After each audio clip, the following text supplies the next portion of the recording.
এক সপ্তাহ আগে সূর্যকুমার যাদবের নেতৃত্বে ভারত এশিয়া কাপের চ্যাম্পিয়ন হয়েছে। টুর্নামেন্টে চিরপ্রতিদ্বন্দ্বী পাকিস্তানকে তিনটি ম্যাচে হারানোর পর গোটা দেশ এখন উচ্ছ্বাসিত।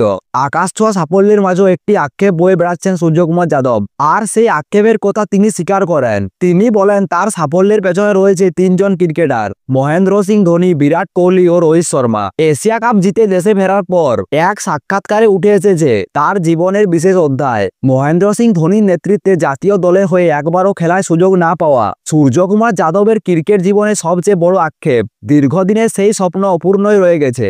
ধোনির নেতৃত্বকালীন সময়ে তার জাতীয় দলে সুযোগ পাওয়ার তীব্র আশঙ্কা ছিল। সূর্যকুমার যাদব এক সাক্ষাৎকারে বলেছেন, মাহি ভাই যখন ভারতের অধিনায়ক ছিলেন তখন আমি জাতীয় দলে হয়ে খেলার স্বপ্ন দেখতাম, চাইতাম যেন একবার অন্তত সুযোগ পাই, কিন্তু কখনোই ওই সুযোগ হয়নি। তিনি আরো বলেন, মাঠে সব সময় ধোনির প্রতিপক্ষ হিসেবে তাকে দেখতে হয়েছে।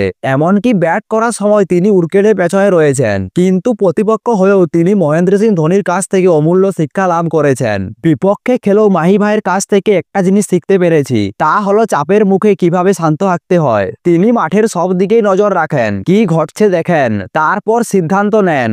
একজন ক্রিকেটার হিসেবে তো বটেই, মানুষ হিসেবেও তিনি দুর্দান্ত।